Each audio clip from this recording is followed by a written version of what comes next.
안녕하십니까.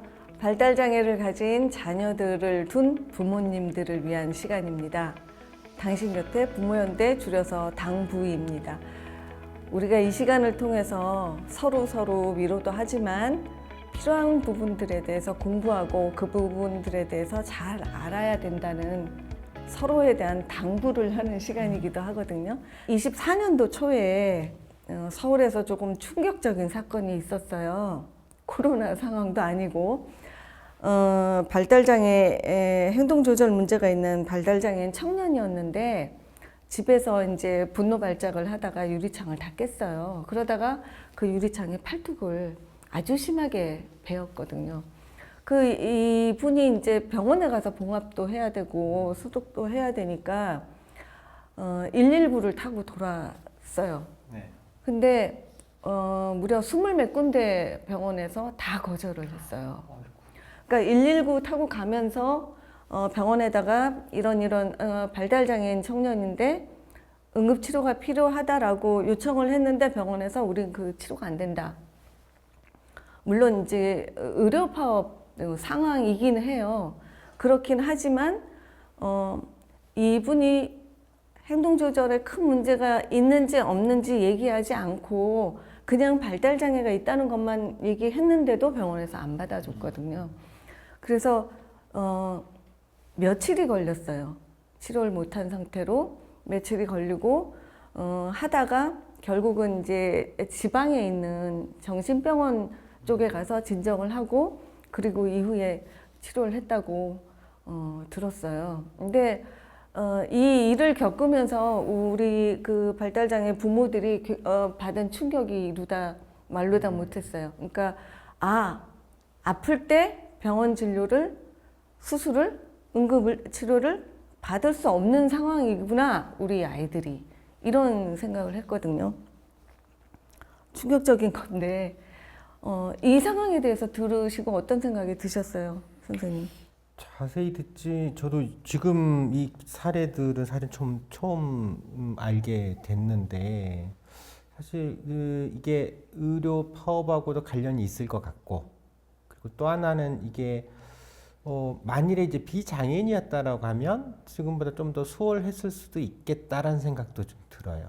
사실 발달장애라고 하니까 흔히 이제 발달장애 하면 의사들이나 할 때는 이게 그 발달장애 환자가 오면 참 통제도 안 되고 그러니까 치료하기가 훨씬 힘들고 지금 의료 인력도 없는 상황에서 발달장애라고 하니 이제 우리는 못 받는다 이렇게 했을 개연성도 충분히 있어 보이거든요. 네. 좀 안타깝죠. 정말 그 의료 사실 응급실 가도 요즘 다 기다리거든요. 충분히 좀 기다리게 한 다음에라도 순서대로 충분히 이거는 뭐 생명에 지장이 있는 것도 아니고 결국 좀 간단하게 검사와 소독하고 봉합하면 되는 문제일 것 같은데 이거를 20몇 군데에서 다 거부했다라고 하는 거는 참 납득하기가 되게 어려운 것 같아요. 네. 저희가 이제 그걸로 인해서 막연하게 알고 있던 어려움에 대해서 알게 된 거예요. 이제 우리는 막연하게 발달장애인이 진료와 치료에 협조하기가 어려워서 병원에서 꺼려 한다는 것도 알고 있었고 그리고 그걸 가지고 호소하고 이러기도 그래서 사실 치료를 포기하는 경우가 굉장히 많았거든요. 치료를 포기하고 아예 그냥 진통제 적당히 먹고 좀 견뎌보자, 버텨보자 이런 경우도 굉장히 많았고 그랬던 그 문제가 그 사건으로 저희가 드러났다. 그 문제가라고 생각이 들어요. 그래서 발달장애인이 건강을 해치게 되거나 아니면 이제 뭐 수명이 짧다거나 하는 게 우리가 이렇게 의료 접근성이 떨어지는 문제가 그 안에 굉장히 크게 차지하고 있겠구나 하는 생각을 했습니다. 김신혜 선생님은 그 병원 의료 접근성에 대해서 어떤 어려움을 혹시 많이 겪으셨나요? 일단 이제 병원의 의사 선생님들은 장애, 비장애를 따지지 않고 치료를 다 하세요. 특정 질병이나 뭐 여러 가지 증상들로 오면 사실 장애, 비장애가 중요하진 않거든요. 의사소통이 전혀 안 되는 그게 혼수 상태에 계신 분들도 오면 여러 가지 검사를 통해서 확인하고 그 부분에 문제가 있다 하고 치료를 하고 증상을 덜어내면 또 회복되기도 하고 그러니까 저는 병원의 의사 선생님이 그런 발달 장애를 뭐 특별히 치료 못한다. 저는 그렇게 생각하진 않아요.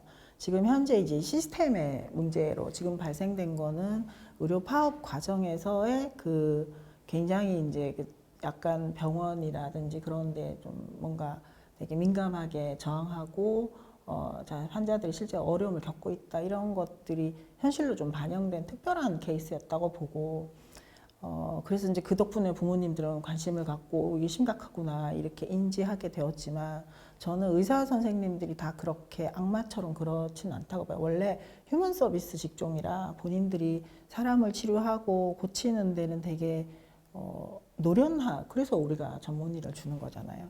근데 이제 그럼에도 불구하고 이 발달 장애인이라는 이 특별한 어떤 사람들에 대해서 우리가 이제 병원에 진료를 갔을 때 의사 선생님이 당연히 환자를 보고 어디가 아프세요라고 묻는 것과 의사소통이 안 되면 전문 이제 인력이나 또는 발달 장애 훨씬 이해가 높은 의사 선생님이 의사소통이 어려운 발달 장애인 분이다 하면 이제 이 그 의사소통 도구를 이용해서 가슴이 아프냐, 아이고 배가 아프냐, 다리가 아프냐 이렇게 그림을 그려가면서 여기가 아프다면 여기가 아프고 만져보고 엑스레이를 좀 찍어보자 했을 때 병원 안에서 엑스레이를 찍었을 때 방사선 기사가 발달 장애인이면 분명히 자기 몸을 만지는 걸 싫어하고 그러면 이제 그림으로 이렇게 그려놓는데 이렇게 누울 수 있겠어요라고 설명을 하고 검사를 하고 이러한 이제 그 시스템적인 부분이 발달 장애인이 쉽게 접근하고 가능해야 되는 거잖아요. 그거의 책임을 이제 의사 또는 뭐 의료기관 이렇게 묻는 게 아니에요. 기본적으로 발달 장애에 대한 의료적인 측면에서 어떤 것들이 지원이 필요한지를 현재는 전혀 모른다. 그래서 이제 그런 것들을 만들어가는 과정이 이제 시작이 되는 거예요. 그래서 의료 접근성이라고 하는 거는 지금처럼 치료를 잘 받을 수 있어야 된다. 내가 가면 언제든지 받을 수 있어야 된다. 이런 개념보다는 한 개 한 개 다 병원에 이동하는 과정, 그리고 접수하는 과정, 또 치료를 받을 때 또는 조력자, 의사 선생님이 발달장애 E가 높아야 되고 이 사람들이 이런 특성을 갖고 있고 이제 이런 게 이제 시작되는 거죠. 지금 말씀하시는 것처럼 이때까지 발달장애는 전부 다 정신과적인 행동 조정을 위한 그 약물에만 발달장애 이렇게 발달장애는 약물 이렇게만 꽂혀 있었는데 이제 그게 아닌 거죠. 건강과 관련된 아플 때 병원에 갔을 때 외과 의사 선생님이 의사는 발달장애인데 조금 뭐 예민합니까? 예민하면 마취를 뭐 이렇게 이쪽 부분만 해야 되니 조금 더 넓게 할 수도 있고 뭐 이렇게 다양하게 이제 그런 경험치 의사 선생님이 쌓을 필요가 있고 그런 측면에서 의사소통이 이제 접근성이 발달장애인에게는 의사소통부터 환경, 구성, 공간,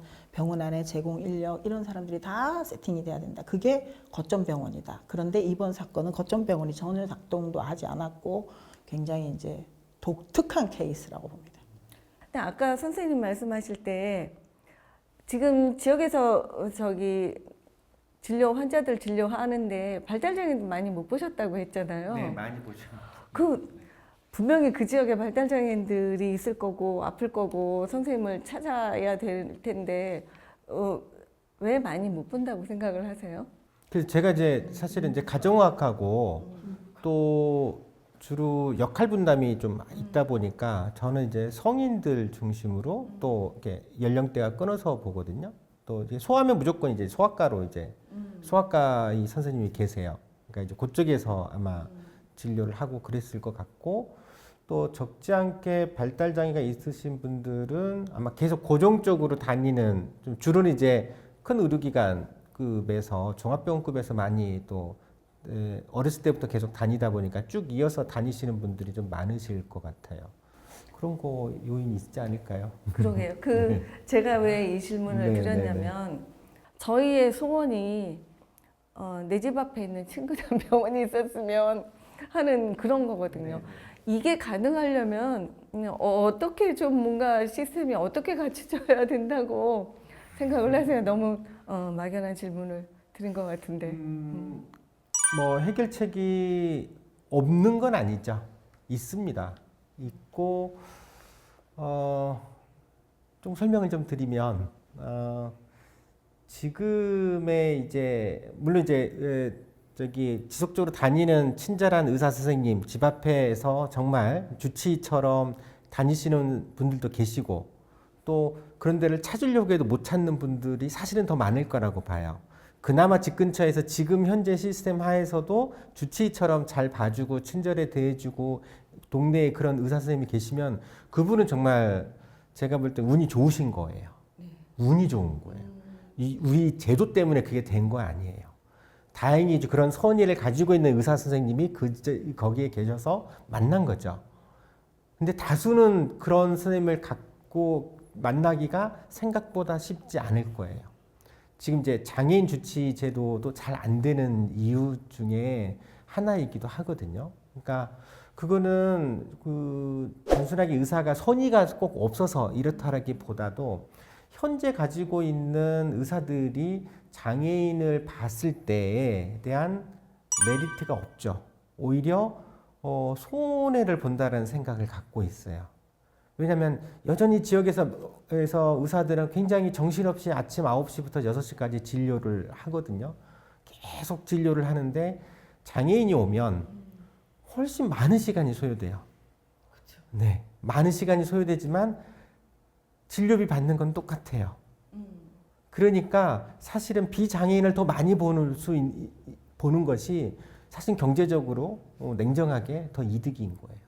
장애인을 보면 시간이 더 많이 지체되고 그럼 뒤에서 또 대기하는 환자들은 또 약간 불평이 나올 수도 있는 거고 근데 그러다 보니까 이제 의사들이 그런 장애인 주치의에 참여하는 거를 좀 꺼리는 측면들이 좀 있죠. 그래서 제도가 조금 우리의 제도가 주치의가 좀 되게끔 하려고 하면 물론 이제 그런 선의를 가진 의사들을 많이 발굴하고 그런 의사로 양성하는 것도 중요해요. 사실은 중요하지만 제도 자체가 그런 선의가 꼭 있든 없든 선의하고 무관하게 환자에게 장애인에게도 최선을 다해서 양질의 의료를 제공해 줄 수 있도록 해주는 시스템이 필요하죠. 근데 지금 시스템은 아니에요. 지금 시스템은 전형적으로 그러니까 이게 지불제도에서 보여져요. 그러니까 우리는 행위배수가제란 말이죠. 그 행위의 가치를 따지지 않아요. 그 행위의 가치를 따지지 않고 얼마나 많은 양을 받느냐에 따라서 보상을 받는 구조예요. 아까 얘기했던 것처럼 장애인이 병원에 오면 어차피 똑같이 받지만 다른 환자들은 3, 4분 걸릴 건데 장애인이 오면 정말 뭐 15분, 20분씩 해야지 겨우 의사소통 조금이라도 되고 정보들도 얻어내고 처방도 할 수 있단 말이죠. 근데 그런데 받는 거는 똑같아. 그러다 보니까 아무래도 기피하게 될 수밖에 없죠. 이런 게 이제 기본적으로 작동되고 있다라고 보여져요. 아까 응급실 그 사례도 아마 그런 맥락이 적지 않게 있을 거예요. 지금 다른 환자들로도 정신없어 죽겠는데 봐야 환자가 밀려 있는데 그런 환자 의사소통도 안 되는 환자에 훨씬 더 많은 시간을 우리는 지금 당장 밀려 있는 환자도 많기 때문에 지금 우리는 못 봐. 볼 수는 다른 데로 알아보세요. 떠넘기는 거죠. 근데 그러다 보니까 모든 20몇 군데 의료기관이 다 그러다 보니까 그렇게 뺑뺑이 돌 수밖에 없는 현실이 있는 거죠. 그러니까 이 시스템을 바꿔주는 게 핵심이라고 보여져요. 그래서 저는 이제 주치의나 이런 것도 장애인 주치의도 좀 잘 안 되는 이유가 이게 의사에 대한 의사의 어떤 경제적인 보상이 의료 행위에 대한 보상이 양에 대한 보상으로이 아니라 이제 의료 질에 대한 보상 가치에 대한 보상으로 바꿔야 된다라고 생각을 해요. 그게 이미 사실 우리나라만 지금 안 하고 있지 유럽의 영국, 프랑스, 독일, 특히 미국에서 다 그렇게 하고 있어요. 현재 상황에서 조금 바꿔야 되고 뭔가 체계를 잡아가야 된다면 발달장애인에게 가장 중요한 것은 늘 정기적인 의료, 정기적인 검진, 정기적인 치과 스케일링 이런 거잖아요. 정기적인 것들을 통해서 이 정기적인 것들은 말 그대로 주치의 선생님하고 이렇게 함께 하면서 치과 진료 주치의 따로 있겠죠. 그걸 통하면서 이제 문제가 생겼을 때 조금 더 상급 병원에 가서 진료를 받고 그 상급 병원은 발달장애 거점 병원이 되어야 되는 것이고 그런 체계를 만들어 나가는데 이것이 민간 영역이 아닌 공공 영역에서 되어야 된다. 그래서 이제 조금 더 뭐 보건소라든지 의료원 뭐 이라든지 또는 이제 국립, 공립 이런 의료 쪽에 시스템들이 좀 정착되고 그 안에서 시민적 차원, 보건의료인의 훨씬 더 그 시민적 차원에서의 다양성 있는 사람들이 공적으로 건강관리 서비스를 다 받을 수 있어야 된다라는 게 이제 저희가 건강권을 주장하는 것이고 그런 세팅 안에 발달장애인도 자연스럽게 녹여 들어가는 거지 발달장애인 거점병원이라고 해도 전혀 인식이 없는데 지금처럼 이런 상황에서 거부할 수밖에 없는 거잖아요.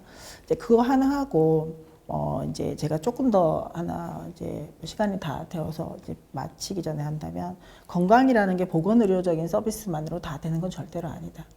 이제 아까 처음에 말씀하셨는데 체육활동 그리고 이제 건강, 먹고 섭식이라든지 발달장애는 특별히 신체 사이클이 뭔가 자기 루틴과 달라졌을 때 행동으로 표현되고 그것을 빨리 알아차리지 못하면 굉장히 이제 도전적 행동으로 인식이 되고 어려워지거든요. 그리고 우리나라는 이때까지 발달장애인 다 시설에 살았기 때문에 이 사람들의 그 노후된 삶을 아는 사람이 별로 없어요. 여기에 축적된 경험이 없단 말이죠. 이제 우리처럼 이렇게 지역사회 함께 살자를 요구하는 부모님들이 나오면서 20대, 30대, 40대 장애 자녀들과 함께 살게 된 첫 세대의 경험자예요.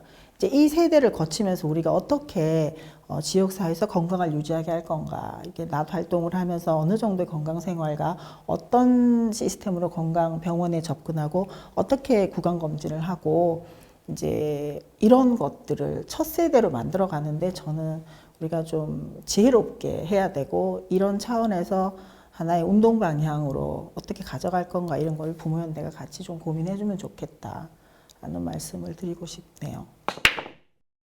코로나19 상황에서 저희 발달장애인 가족들이 겪었던 혼란이라는 거는 이루다 말할 수 없습니다.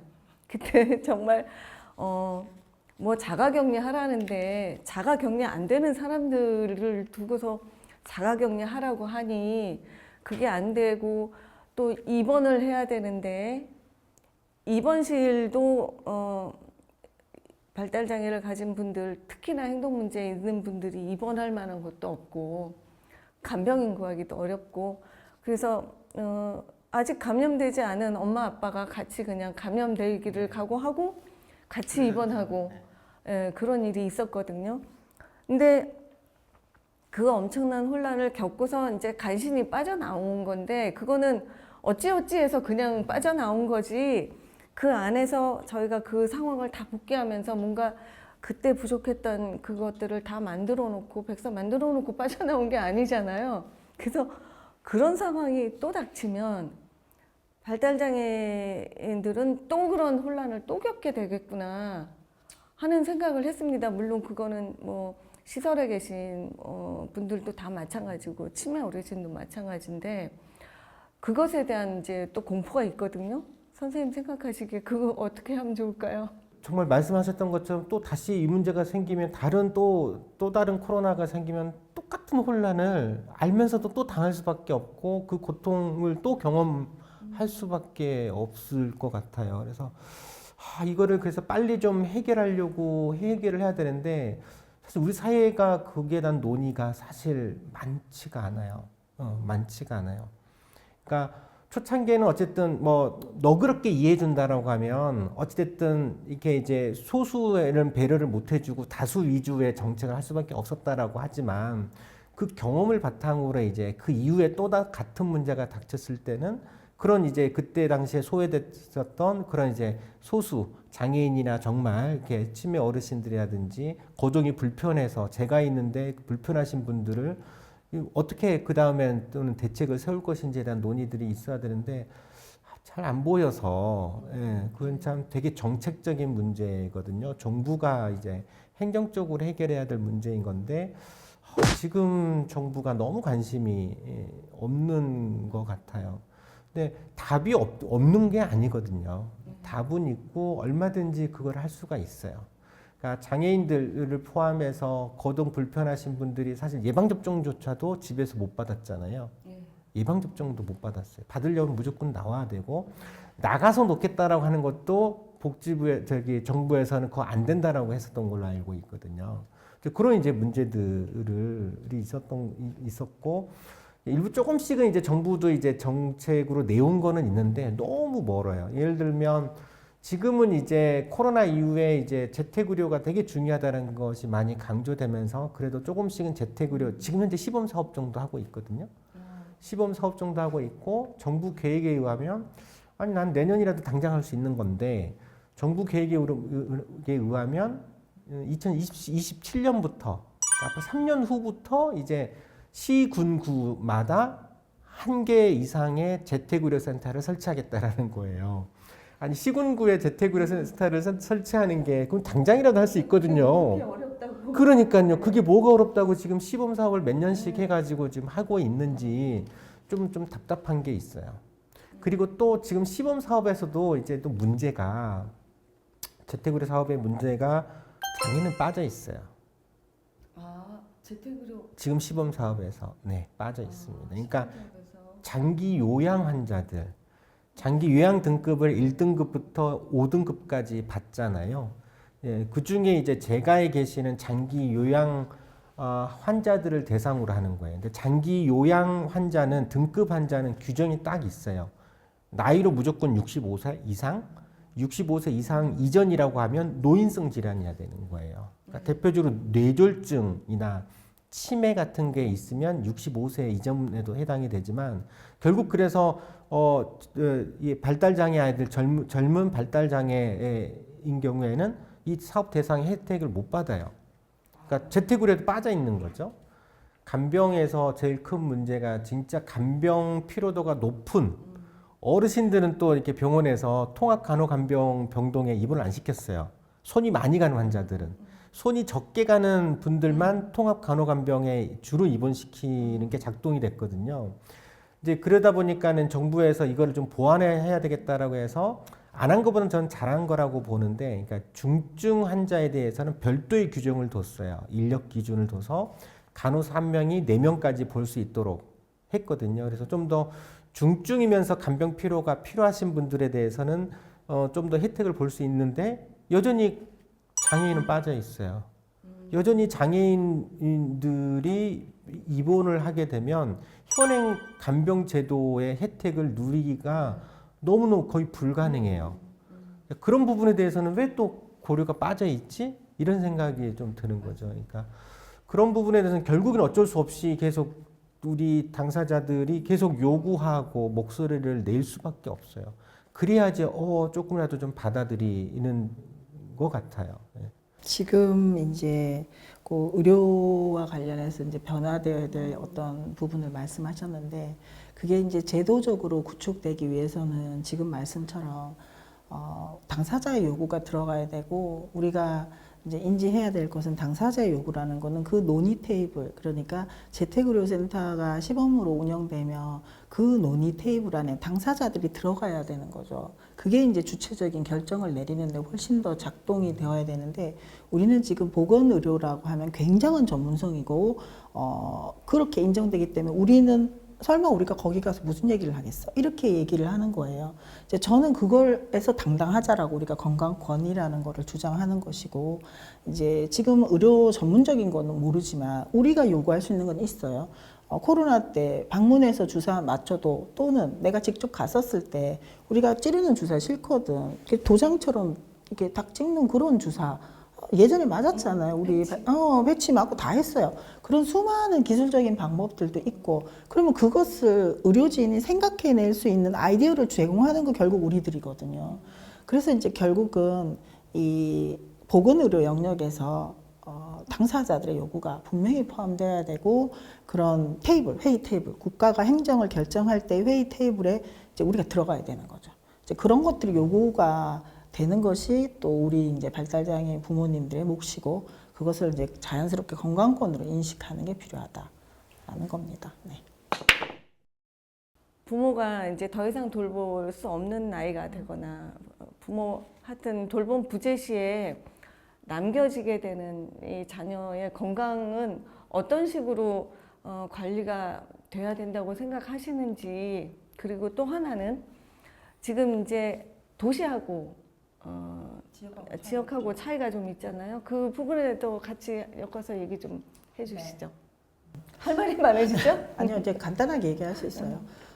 첫 번째는 이제 부모가 없는데 장애인이 우리 딸이 이제 집에서 살게 되었을 때 이 사람의 건강이나 일상생활을 어떻게 구성할 거냐라고 하면 저는 굉장히 이제 어떤 전문적인 직관적인 그런 것들을 권한, 이 사람의 삶을 지원하는 권한을 갖고 있는 소셜워커 공공에서의 그런 사람들의 이제 몫을 남겨놓고, 그리고 이 사람을 지원하는 활동지원사와 낮에 활동을 하는 이제 데이 센터라든지 그럴 때 활동을 하는 많은 사람들이 정기적으로 모여서 회의를 하고 이 사람의 일상을 어떻게 살펴보고 변화가 있는지 없는지 이제 그런 것들을 논의해야 되겠죠. 그걸 하려고 발달장애인 지원센터에서 개인별 지원 계획을 수립하도록 했고, 그런 것들이 이제 잘 되고 있는지를 확인하는 공적인 영역에 이제 관리자, 뭐 이렇게 지원인이 필요하다.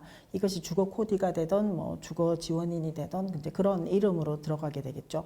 그 안에 이제 건강 관리는 분명히 들어가야 되는 것이고, 이 건강 관리에 대해서 별도의 건강 관리 협의체를 만든다든지, 이제 이 건강 관리 협의체에서는 담당하고 있는 장애인이 서너 명이면 지역사회에서 모여서 이 사람이 이번에 이렇게 약물을 계속 복용하는데 이제 이상이 없고 그대로 유지하면 되겠다. 뭐 이제 그런 논의들을 해가면서 지켜주는 거죠. 그게 결국은 공동체를 확대한 시스템을 만들어내는 건데, 그게 유기적으로 잘 돌아가야 되겠죠. 물론 잘 안 되고 있고 아무도 인식도 못 하고 있는 거예요.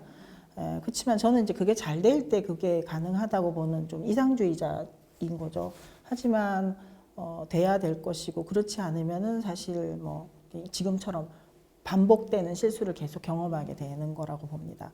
근데 지방과 지역, 이 서울 수도권과의 차이는 사실 되게 엄청나거든요. 이제 너무 안타깝게도 얼마 전에 그 인천의 특수교사가 한 선생님이 많은 이제 특수교육 대상자 8명을 돌보다가 선생님이 너무 힘들어서 이제 그렇게 안타까운 죽음을 하셨는데, 지방은 반대죠. 장애 학생이 한 명 학교에 입학하는 순간 그 여러 명의 선생님들이 이 아이 때문에 학교가 유지가 되고 교사들이 있게 되는 거예요. 차원이 완전 다른 차원의 문제가 대한민국에서 동시에 발생되고 있는 거죠.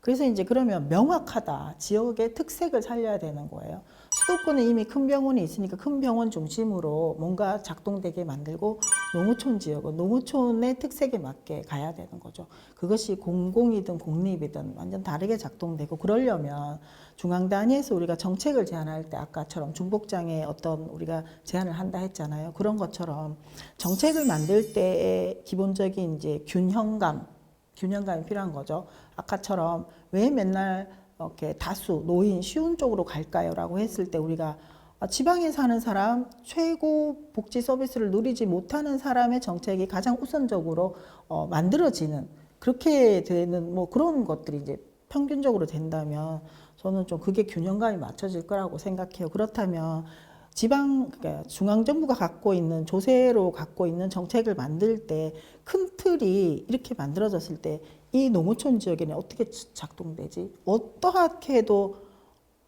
주간활동지원센터가 울진 지역에 1대1의 서비스가 매칭이 가능할 거냐? 저는 불가능할 거라고 봐요. 그럼 어떻게 만들 수 있어요? 기존에 있는 제도 기관을 활용하는 거죠. 기존에 있는 기관에 사람을 조금 더 투여하고, 긴급돌봄 서비스가 경상북도 경산에 있어요. 그러면 여기를 데려다 주고 데리고 오는 시간도 어마어마하거든요. 그럼 어떻게 할 건데? 우리 지역에 긴급돌봄 서비스를 할 수 있는 당직 제도를 만든다든지, 사실 그 지역에 특화된 것들은 그 지역 사는 사람들이 고민을 더 많이 하거든. 그래서 저는 이제 이 동일한 어떤 제도를 동시에 뿌리는 것에 대한 이제 우리가 고민을 해야 된다. 굉장히 지역과 수도권 간의 이 격차를 인정하고 이제 만들어내는 것들이 필요하다. 이렇게 생각을 하고 있어서 현실로는 저는 좀 뭐 가능할 수도 있다고 보고요. 오히려 지방이 훨씬 더 지금 디테일하게 지원해 주는 것도 많거든요. 그래서 수도권은 상상할 수 없는 것들이 이제 지방은 이루어지지 않습니까? 제가 울진에 사는데 울진에서는 15만 원 정도의 의료비를 주고 15만 원 정도의 생활 필수품을 살 수 있는 걸 지원해 줘요. 그러면 매달 30만 원을 저희 딸한테 지원해 주는 거거든요. 수도권에서는 상상할 수 없죠. 부정수급이라든지 온갖 것 때문에 여기는 엄청 심플합니다. 그냥 사서 영수증만 제출하면 되는 거예요. 그러한 심플한 제도들이 이미 지방에서는 특색에 맞게 되는 거죠. 왜? 숫자가 작아요. 아까 선생님 계신 곳에 장애인 숫자, 우리 동네 장애인 숫자 적거든요. 굉장히 특화되게 갈 수 있어요. 그런 것처럼 이제 우리가 정책을 만들거나 제안을 할 때도 좀 지방의 특성을 잘 살리고 그걸 같이 공유해가면서 만들면 된다 생각해서 뭐 지방 격차도 이제 시작이니까 하면 됩니다. 건강권도 이제 시작이고, 네, 이제 하면 됩니다. 네. 김실애 선생님이 지난번에 이제 외국을 잠깐 이제 연수 때문에 갔다 오셨단 말이에요. 그럼 그동안 내 아이가 아플 수 있잖아요. 그 짧은 동안에 나의 부재지만 엄마의 부재로 인해서 그 아이의 건강에 대해서 어떤 대책을 세우셔야 됐었을 거고, 이제 짧은 기간 아니더라도 나의 부재 때 내 자녀의 건강에 대한 대책, 그것에 대한 대책이 지금 현재 없는 거 가지고 지금 어쨌든 만들어야 되는 상황이잖아요. 어느 정도까지 가능하게 생각하고 계세요? 일단 이제 제 경험입니다. 네, 저예요. 저는 좀 괴이한 어머니 중에 한 사람이지 않습니까? 그래서 제가 할 수 있는 제 능력으로 어쨌든 시스템이 조금 우리 지역에서는 있어요. 그래서 이제 저희 딸이 특별한 상황이 되면 활동지원사님들이 옆에 계시니까 112로 이제 전화를 하죠. 그럼 112가 왔을 때 이 사람이 굉장히 뭐 피가 흘리거나 의식이 없거나 그런 상황이 되면 첫 번째 소방관들은 이제 학대를 의심하게 되어 있습니다. 그래서 학대 의심 상황인지 아닌지를 보호자한테 확인을 해요. 근데 저희 딸은 이제 일상적으로 그런 행위들이 생기니까 일단 그거를 생략하고 일단 병원부터 데려가라라고 이제 얘기를 해놨습니다. 소방관한테 소방서에는 이제 저희 집에서 신고가 왔을 때 우리 딸이 확인되면 일단 병원에 빨리 간다. 얘는 뇌전증이다. 이제 되고 뇌전증 의사 선생님이 이렇게 처치를 하는데 보호자가 아무도 연락이 안 되잖아요. 그러면 1차 비상 연락망, 2차 비상 연락망, 3차 비상 연락망 이렇게 돼 있는데 저희 남편도 회사가 조금 독특해서 안에 딱 밀폐된 그 안에 들어가면 외부와 차단되는 거, 전파가 차단되는 데 있어서 연락이 안 된다. 그러면 이제 3차 우리 이제 시어머니, 할머니한테 연락이 가고 할머니도 보호자가 없을 때는 이제 면사무소로 연락을 합니다. 면사무소의 사회복지 담당자가 연락이 오게 제가 아주 극성스럽게 이렇게 해놓은 거죠. 그래서 민원 담당자가 바뀌기 때문에 6개월마다 가서 제가 이제 바뀌었니? 이렇게 해야 된다? 이런 걸 해놓는 거죠. 이제 그렇게 하고 이제 뭐 사실 동네니까 우리 동네 보건소에서 이제 저와 저의 딸을 모르는 분은 없죠. 어떤 어필이 들어가면 다 알게끔 되어 있는 거잖아요. 그래서 그런 식으로 해서 이제 결정을 내리게 되어 있습니다. 엄마가 없고 아빠가 연락이 안 되는 상황에서 긴급하면 어떻게 하냐? 그러면 의료인에 그걸 해라. 응급 선생님 또는 소아과나 외과 선생님들이 두 분이 결정해서 이송해라. 그런 것들을 제가 이제 이렇게 문서로 써도 의미가 없어요. 왜냐하면 보호자가 없고 현재 법은 그게 없기 때문에. 그렇지만 의료법에서는 가능하지 않습니까? 이게 뭐 무의식 환자를 어떻게 할 건지 어떻게 처치할 건지. 그래서 이제 일단 그렇게 해라. 그 다음에는 최소한 하루 이틀 안에는 어떤 식으로는 보호자하고 연락이 됩니다. 최소한 아빠가 퇴근하고 나도 연락이 되니까. 그래서 그런 것들이 이제 나름대로 저의 인적 네트워크로 우리 지역 사회에서는 만들어진 거죠. 그래서 제가 뭐 보름 동안 없어도 활동지원사님들이 그리고 밤에는 어떻게 시간을 돌아가면서 간병을 하고 이런 것들이 이제 세팅이 돼 있어요. 그게 엄마의 노력인데 엄마의 노력은 이제 저만 가능하겠죠. 우리 모두가 그런 시스템을 만들어내는 게 이제 저의 꿈이죠. 우리 부모연대의 꿈인 거죠. 아까도 이제 장애인 주치 제도가 제대로 되려면 여러 가지 해결해야 될 부분이 있다고 하셨어요. 그래서 저희가 주치 제도를 바라는 것은 뭐 개별 질병에 대한 치료뿐만이 아니고 이렇게 일상적으로 건강관리 상태에 대해서 체크가 되고 이러기 바라는 거거든요. 예. 건강 주치 제도에 대해서 조금 더 보충을 해주신다면요. 장애인 주치 제도. 사실 저번에 이제 몇 년 전인가 그 장애인 주치제도 좀 중간 평가하는 토론에도 저도 좀 참여한 적이 좀 있었는데 그때 이제 장애인 주치제도를 보고 느꼈었던 거는 이게 이제 정말 장애인에 대한 배려나 이런 게 좀 이 특수성에 대한 고려들이 정말 없다라는 생각이 들었어요. 그러니까 그때 장애인 주치 제도는 지금 1차 의료기관에서 이제 고혈압, 당뇨 같은 만성 질환을 가지고 계시는 분들을 대상으로 해서 만성 질환 관리 사업을 하고 있거든요. 그 틀을 그냥 그대로만 따와가지고 하고 있는 거예요.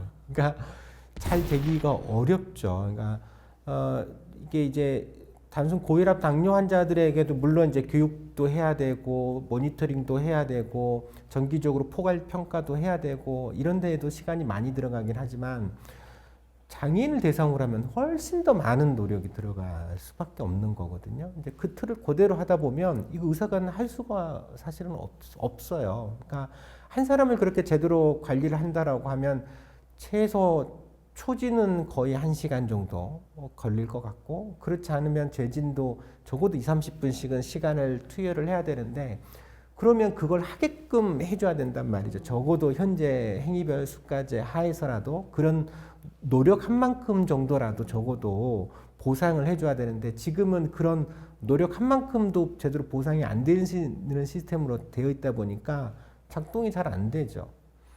네. 그리고 홍보를 또 적극적으로 하지도 않고 장애인 건강조치 제도 시범 사업을 하지만 정작 장애인들이 이런 시범 사업을 하고 있다는 것을 알고 있는 사람도 별로 없어요.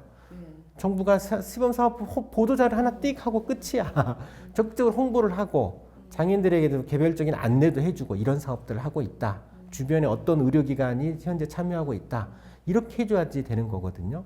적어도 환자라도 좀 그렇게 이제 수요와 공급이 좀 이루어져야 되는데 뭐 의사 입장에서 등록해도 엄청난 품만 들어가는데 보상은 없고 그런다고 환자들도 별로 찾아오지도 않아요. 이런 문제들이 좀 있는 거죠. 그래서 초기에는 저는 이제 그런 생각을 했어요. 그러니까 이걸 현행 시스템 하에서 추진하는 거는 좀 맞지 않아 보인다. 그 다음에 제가 그래서 이제 이거를 해결을 할 수 있는 안으로 계속 얘기를 했었던 거는 일종의 이제 그 공공의원 제도가 사실 좀 필요해 보이는 거 아니냐. 우선 초기에 이런 장애인의 특수함을 고려해서 사업을 해 나가려고 하면 또 탈시설하고 맞물려서 이런 게 좀 필요하다는 생각을 좀 했어요. 그래서 좀 시군구마다 이제 좀 이게 이제 공공의원을 좀 만들어서 그런 이제 장애인이라든지 그때 당시에 이제 지금 재택의료 사업의 정부 정책 발표하기 전 단계에 이미 이제 거기에서 이제 방문 진료라든지 이런 거를 좀 하자 공공 영역에서 그런 얘기를 좀 했었거든요. 그러니까 그게 지금 비슷하게 이제 재택의료 센터로 넘어가는데 장애인은 빠져 있어. 이게 이제 그렇습니다. 그래서 사실 장애인 주치 그 주치 제도가 그러니까 그냥 단순하게 이제 등록 관리하고 이런 차원의 문제가 아니라 정말 이렇게 형식이 중요한 게 아니라 내용이 더 중요하잖아요. 여기까지 가려고 하면 사실은 굉장히 길어요. 그러니까 가야 될 길이 좀 멀다라고는 생각을 하지만 지금이라도 얼마든지 그런 게 작동하게끔 그래서 좀 어느 정도 시민들이 경험하게끔 하는 거는 충분히 먼저 가능하거든요. 근데 그거는 민간에서 먼저 하기는 되게 어렵죠. 현실적으로. 그래서 좀 공공의 영역에서 할 수 있으면 좀 좋겠다라는 생각이 좀 들어요. 그래서 2027년부터 재택의료센터는 사실 또 방문 진료만 또 위주로만 되다 보니까 어찌됐든 이제 그런 거를 좀 더 빨리 좀 시군구마다 좀 만들어서 재택의료센터가 되든 또 이게 이제 지역마다 이 공공병원들이 진료권마다 이제 중진료권마다 공공병원들이 만들어지고 그런 공공병원마다 좀 장애인 보건 지원센터 같은 게 좀 지역에서 정말 지역에서 지원해 줄 수 있는 그런 시스템도 갖추면서 보건소랑 다 이렇게 연계하는 방식으로 하는 게 좀 필요하다고 생각을 해요. 그래서 정말 당사자 중심의 좀 체계, 시스템을 좀 만들어내는 것이 필요하고 좀 그런 좀 시범 사업들을 좀 제대로 작동되게끔 좀 하면 저는 그런 모델들이 금방 시민들에게 알려질 거고 정말 호응 잘 받을 거라고 생각하고 그렇게 되면 우리 사회는 또 다이내믹한 사회잖아요. 또 어느 순간 확 그렇게 바뀌기도 좀 할 거라고 봐요.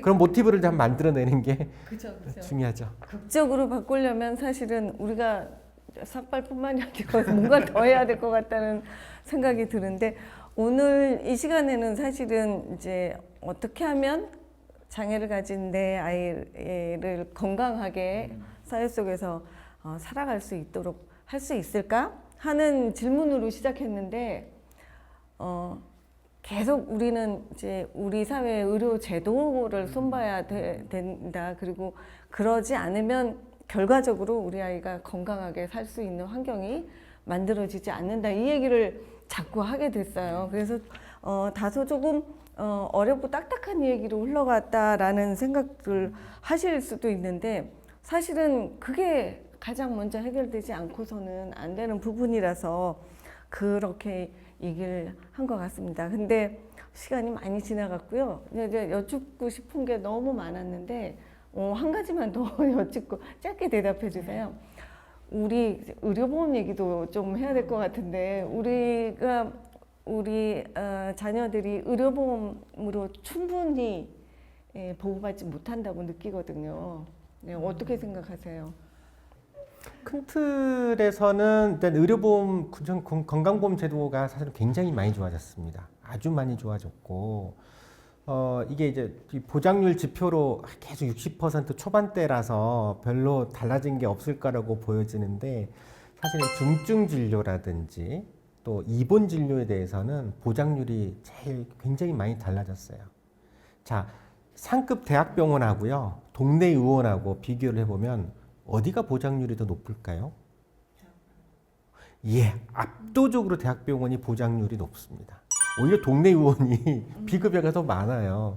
그러니까 경증일수록 비급여가 좀 더 많고 중증 질환일수록 보장률이 굉장히 잘 돼 있습니다. 비급여도 요즘에는 큰 병원에 입원해도 별로 없어요. 근데 이제 그래도 조금 부족함을 느끼는데 저는 이제 본인 부담 상한제가 좀 더 탄탄하게 작동되게끔 하면 지금보다 훨씬 더 좋아질 거다. 그러니까 중증 질환 같은 경우는 여전히 보장률도 높고 뭐 희귀나 안치성 질환은 보장률이 90%, 암 질환은 80%라고 해도 나머지 20%, 10%, 20%는 여전히 부담 내가 하는 거거든요. 그러니까 뭐 예를 들면 백혈병 환자, 소아 백혈병은 거의 1년에 1억 정도의 총 진료비가 들어가요. 그게 보장률이 90%라고 해도 1년에 1,000만 원의 본인 부담이 들어가는 거거든요. 그래서 좀 중증 질환에 대해서는 굉장히 탄탄하게 할 필요가 있다. 경증에 대해서는 자기 본인 부담을 좀 부과해도 그게 부담이 돼서 의료 이용을 못 하지는 않잖아요. 중증 질환 중심으로 하려고 하면 본인 부담 상한제. 대표적으로 초창기에 저희가 주장했던 거는 이제 연간 뭐 100만 원 상한제 이런 주장도 좀 했었던 거고, 물론 단계적으로 접근을 해야 되겠지만 의료보험에서는 이제 100만 원 상한제 같은 상한제를 좀 더 강력하게 좀 더 세게 작동시키는 정책들이 필요하다.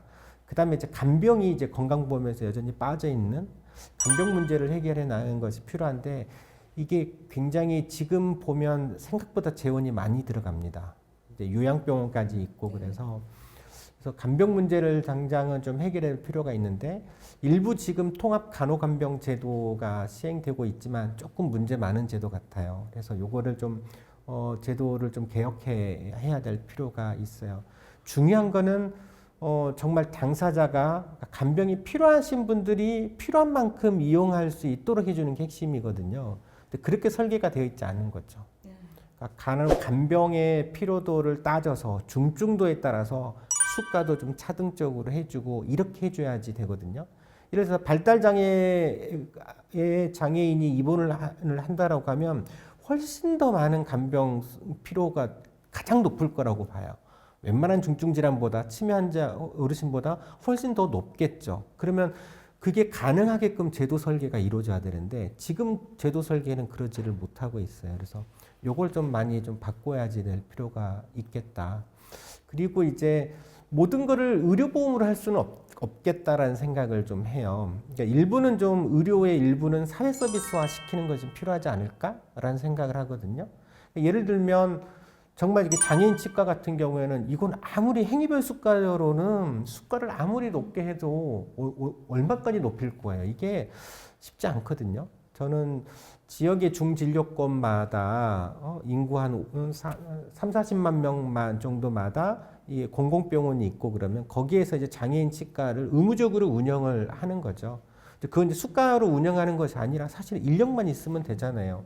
의사 고용할 인력을 인건비로 지원해주고 간호사 인건비 지원해주고 맛집과 의사가 필요한 맛집과 의사까지 인건비를 지원을 해주고 그 내에서 이제 운영을 하게끔 하면 되는 거잖아요. 장애 치과에서 무슨 도덕적 해이가 장애 아동에서 벌어질 일도 없을 거고 그거를 뭐 의료보험으로 본인 부담 부과하고 이렇게 하긴 되게 어렵거든요. 본인 부담 부과해도 행위별에서는 굉장히 부담이 커요. 예를 들면 치과 한번 저기 하려고 하면 제대로 아마 행위별 수가료로 하려고 하면 한 명 뭐 전신 마취까지 하고 그러면 거의 돈 100만 원 나올 텐데 거기 30% 본인 부담하면 치료 한 번 받을 때마다 의료보험이 돼도 3, 40만 원의 본인 부담을 부과해야 되잖아요. 그래서 그런 경우에는 저는 좀 아이 서비스식으로 제공해 주는 방식으로 의료보험을 적용해 주는 것이 의료보험으로 해결하지 않고 국가가 이제 인건비만 지원해 주면 되잖아요. 의료인들의 인건비만 지원해 주는 방식으로. 이건 일부 이제 영국에서 하고 있는 NHS 방식이다라고 보시면 되는 거죠. 그리고 성과 평가만 하면 되는 거거든요. 그런 방식으로 좀 바꾸는 것이 좀 필요하다는 생각이 들어서요. 전체적으로 그래서 공공병원들이 좀 지역마다 좀 역할을 할 수 있는 공공병원들이 있고 그 공공병원들이 제대로 역할을 하게끔 시스템을 좀 만들 필요가 있다. 지금 전국에 한 30개 정도 있지만 공공병원이 30개 정도 있지만 사실 그렇게 역할을 하고 있지는 못해요. 소외되신 의료 소외계층에 대해서 충분하게 고려하면서 서비스를 제공해주고 있지는 아직 못하다. 이것도 이제 그것도 좀 바뀔 필요는 좀 있다라고 좀 생각을 합니다. 그래서 갈 길은 조금 멀지만 차근차근 갈 수 있을 거라고 좀 생각을 하고요. 해결책이 없진 않아요.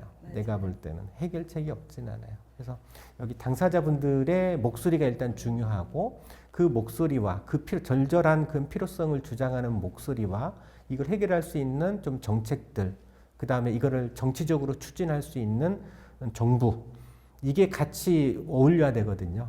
그렇게 되면 가능하다라고 봅니다. 저는. 우리가 이제 계속 공공의료의 중요성에 대해서 얘기를 하고 있는데 말씀하신 것처럼 멀기는 하지만 막연하기만 한 건 아니다. 예, 뭔가 뚜렷이 보이는 게 있기 때문에 해 나가다 보면 공공의료 체계에서 일상적으로 건강관리를 받고 아플 때는 바로 갈 수 있는 장애 친화형 입원실이 갖춰져 있는 모든 병원에 우리가 갈 수 있고 노년이 되어서는 외롭지 않게 존중받으며 삶을 마감할 수 있는 의료 지원을 받고서 하는 그런 삶을 우리가 꿈꾸고 있고 그 모든 사람들이 꿈꾸고 있고 선생님도 꿈꾸고 있다고 느낍니다. 듣기에 어떠셨나요? 우리가 이렇게 해결해야 될 문제가 우리 장애를 가진 자녀를 위해서는 그 건강을 위해서는 이렇게 해결해야 될 문제가 많다는 것을 오늘 확인하는 시간이기도 했습니다. 그러면서 또한 들으시면서 지금 당장 준비해야 될 것들이 이런 것이구나 하는 팁도 유용하게 얻으셨을 거라고 생각합니다. 긴 시간 동안 우리 발달 장애를 가진 우리 자녀들이 어떻게 하면 지역사회에서 건강하게 살 수 있을까에 대해서 깊이 있는 얘기를 나눠봤습니다. 하지 못한 얘기가 너무 많이 쌓여 있는데 다음을 기약하도록 하겠습니다. 두 분 선생님 오늘 정말 고생하셨습니다. 감사합니다. 네, 감사합니다.